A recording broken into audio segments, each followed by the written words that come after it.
Bonjour et bienvenue sur Couleur Papier. Nous continuons à découvrir les cases de notre calendrier de l'Avent. Et aujourd'hui, je vous propose une petite boîte. En fait, cette case du calendrier de l'Avent, c'est pas un cadeau, mais c'est quasiment trois. Puisque je vais vous proposer de réaliser cette petite boîte qui a une forme vraiment très originale, qui s'ouvre comme ceci. Et vous pouvez y mettre ce que vous voulez. Alors la toute petite est vraiment petite, vous voyez elle tient dans ma main, c'est vraiment minuscule. Mais pour mettre juste un petit chocolat, une petite amande chocolatée pour boire avec le café pour vos invités, mettre sur votre table. Là vous pourrez y mettre des chocolats ou même un petit cadeau plus important. Et en fait je vais vous montrer comment réaliser la taille intermédiaire, c'est-à-dire qu'on a la toute petite, la plus grande, et je vais vous montrer comment faire la taille intermédiaire. Et sur le blog vous allez retrouver les dimensions pour faire ces trois boîtes. Donc vous aurez un seul diagramme, mais avec, parce qu'en fait le schéma reste le même, mais vous aurez les dimensions pour faire ces trois boîtes avec leurs trois dimensions. Pour faire la taille intermédiaire, vous allez avoir besoin d'un rectangle de papier. Alors toutes les dimensions que je vais vous donner seront en système impérial, donc avec des inches, car j'utilise la planche de marquage. Et vous allez voir qu'il sera difficile de le faire avec un autre outil que celui-ci. Donc je n'utiliserai que des inches pour ce projet-ci. Et donc ce papier mesure 4 inches et demi sur 4 inches un quart. Donc c'est presque un carré, mais ça n'est pas un carré. Avec ce rectangle de papier, nous allons d'abord le décorer. J'ai utilisé cette petite branche de houx qui vient du set de tampons Ravissant Ornement que l'on a déjà utilisé dans notre... il y a énormément de soleil, j'espère que ça vous fait pas trop d'ombre et soleil, parce que c'est vraiment... mais là le soleil brille et je ne peux malheureusement pas il y a vraiment énormément d'ombre, j'espère que ça restera visible. Donc c'est un set de tampons que l'on a déjà utilisé sur la partie dies, pardon, puisque donc matrice de découpe, puisque ce set de tampons est assorti avec une matrice de découpe. On avait utilisé la matrice qui fait de cette boule de Noël. Ici nous allons utiliser la petite branche de houx. Je vais utiliser l'encre Versamark et je vais tamponner de façon aléatoire sur mon papier de façon à décorer mon papier. Et alors celui-ci, j'avais fait les deux premiers en argenté, donc celui-ci je vais le faire en doré. Et donc je vais tamponner de façon aléatoire sur mon papier pour faire un papier à motif personnalisé.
Donc je trouve ça vraiment magnifique, ça fait peut-être plus Nouvel An que Noël, mais je trouve ça vraiment super.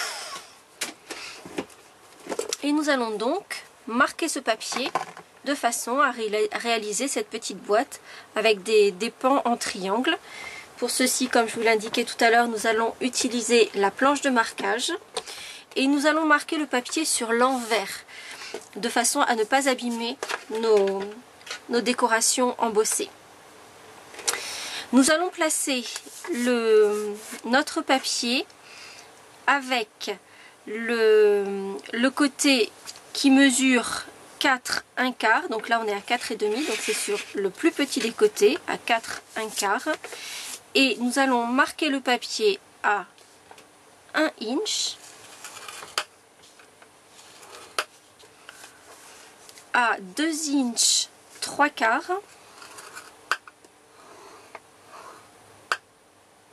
et à 3 inches 3/4. On va retourner notre papier et là on va marquer, alors les mesures sont assez simples, par contre on va marquer notre papier que jusqu'à cette ligne. Donc on a une ligne de marquage ici, une ligne ici, et en fait on va marquer notre papier que jusqu'à cette ligne-ci. Et on va les marquer à 1 inch,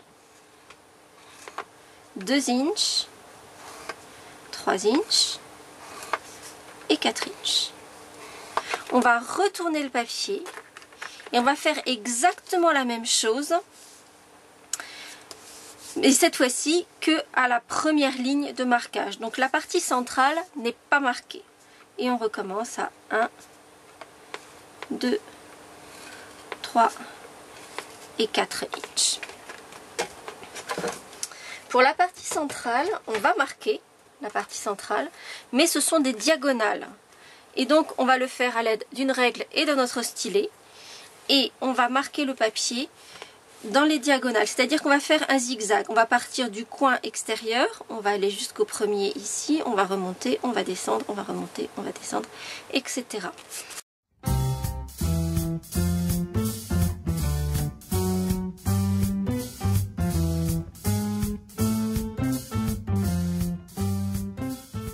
Voilà.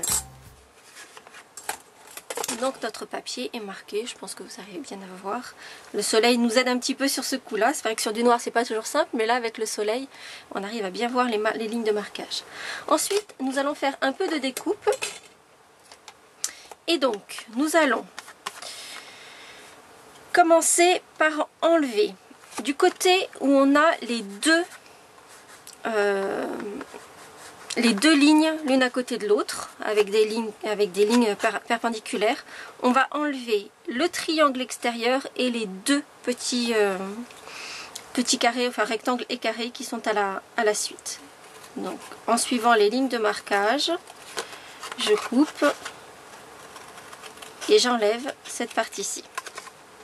De l'autre côté, je ne vais enlever que le petit rectangle qui est à l'extrémité. Donc à l'opposé de celui que je viens d'enlever.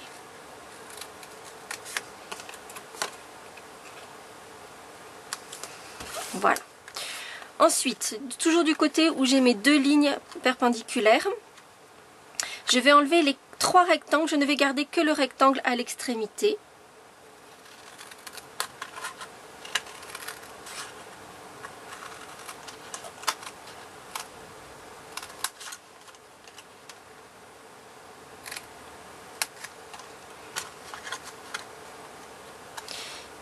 Et je vais également enlever, alors je vais couper sur ces lignes-là.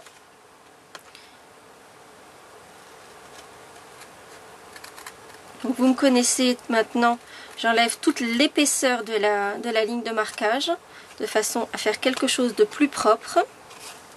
Ce carré-ci va complètement partir. Donc je vais couper d'un côté et de l'autre. Bien sûr, vous retrouverez sur le blog le plan de marquage et de découpe complet qui vous permettra de retrouver exactement là où couper et là où les morceaux à conserver. Voilà. De l'autre côté, je vais simplement séparer les 4 rectangles qui sont sur l'extrémité opposée, toujours en enlevant l'épaisseur du papier. C'est ma manie, vous me connaissez à présent.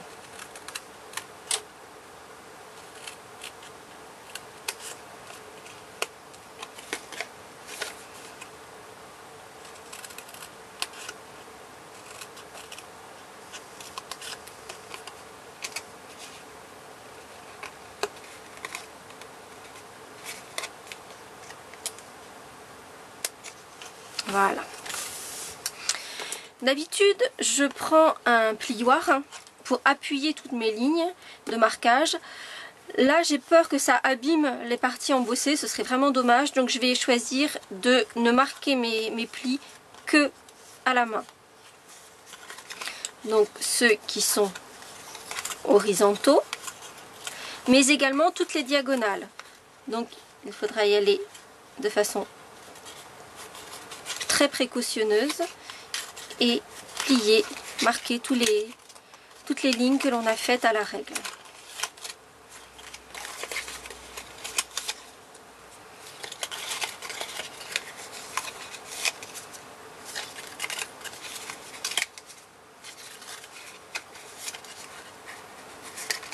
Voilà.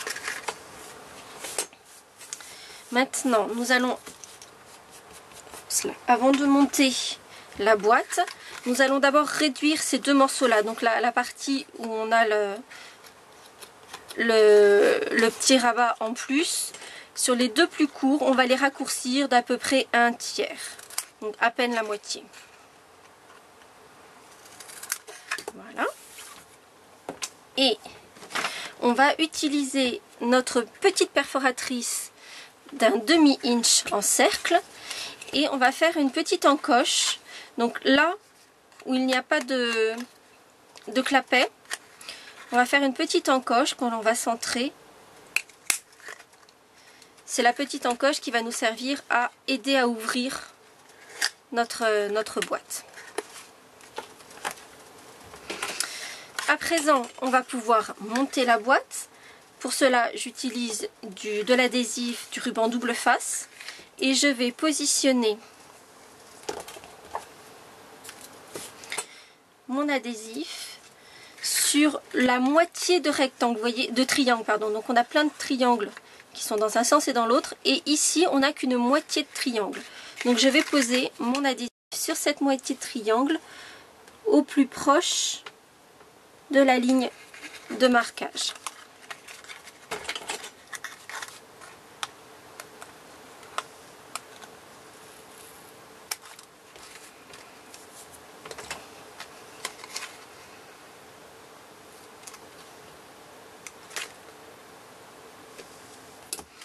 Je vais pouvoir enlever la protection de mon adhésif.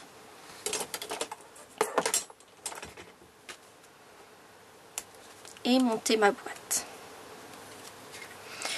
Donc pour monter la boîte, je vais tout simplement refermer la boîte et en alignant bien les lignes horizontales comme ceci.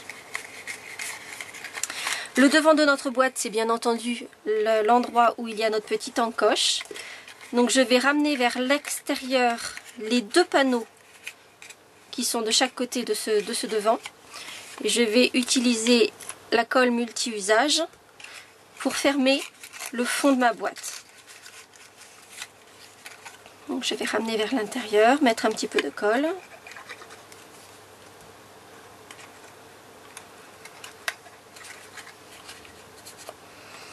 Puis ramener les deux morceaux qui forment le devant.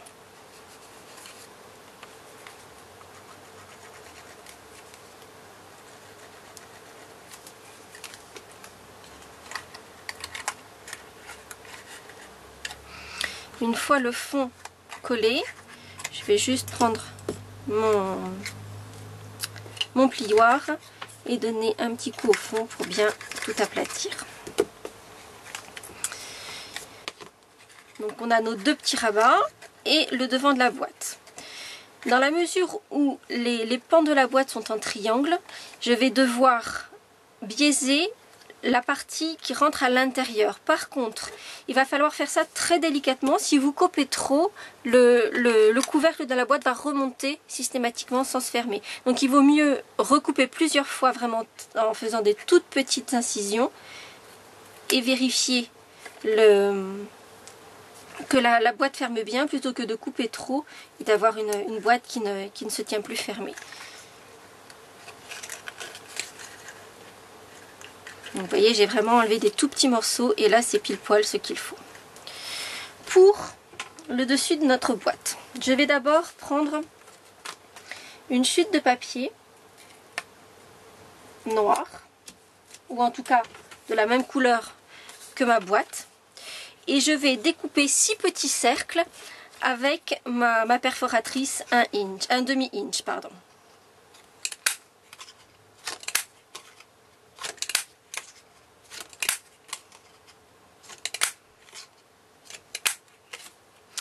Et ces petits cercles d'un demi-inch, je vais les empiler les uns sur les autres.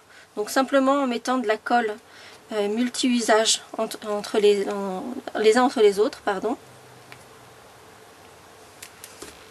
Et je vais empiler mes petits cercles en les mettant bien les uns au-dessus des autres, en faisant une jolie pile de cercles.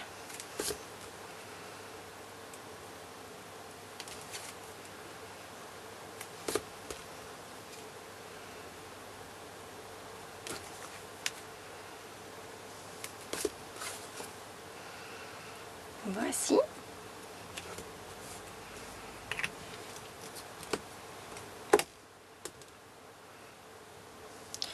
En fait, cette pile de cercles va nous servir à donner un petit peu de hauteur à notre décoration sur le dessus pour que ça ne soit pas collé dessus et que ça puisse éventuellement nous servir à attraper, que ce ne soit pas collé sur le couvercle. Donc, je vais coller ma pile de cercles sur mon couvercle, au milieu de mon couvercle.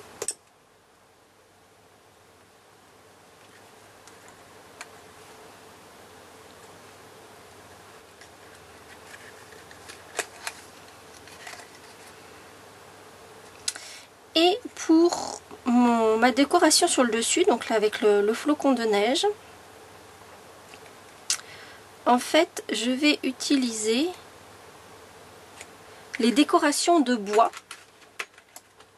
qui se présentent comme ceci, et avec plusieurs modèles. Donc j'ai déjà utilisé celui-ci, j'ai déjà utilisé celui-ci, et donc on va prendre le troisième modèle pour cette troisième boîte, la boîte intermédiaire. Et comme vous pouvez le voir, ils sont en bois brut. Alors ça peut être joli, ça peut donner un effet campagne, mais là on est parti sur un effet très sophistiqué. Donc je veux quelque chose qui soit plus festif, plus brillant, plus bling. Ici je les ai fait en argenté, et en fait je vais utiliser ma poudre à embosser. Ce qui veut dire que je vais reprendre mon encre Versamark. J'utilise une petite pince, alors on les trouve dans les magasins de perles par exemple, pour tenir mon petit flocon. Et je vais le recouvrir d'encre Versamark. En fait, vous le voyez, peut-être pas à la caméra, mais quand vous le faites, vous voyez qu'en fait la décoration de bois devient toute brillante si elle est bien recouverte de poudre. Et ensuite je vais garder mon petit flocon et je vais juste aller le mettre dans la poudre, dans ma poudre à embosser, de façon à ce qu'il se recouvre entièrement. Voilà. Une fois que mon flocon est entièrement recouvert de poudre, je vais pouvoir le chauffer.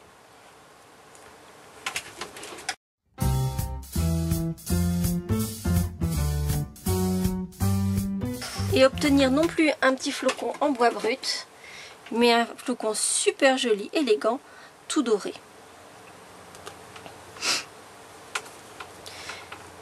Pour terminer, je vais utiliser à nouveau ma colle multi-usage.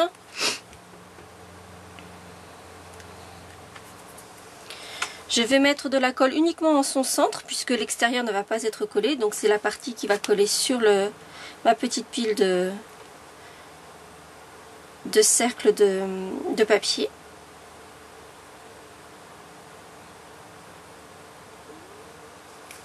Voilà.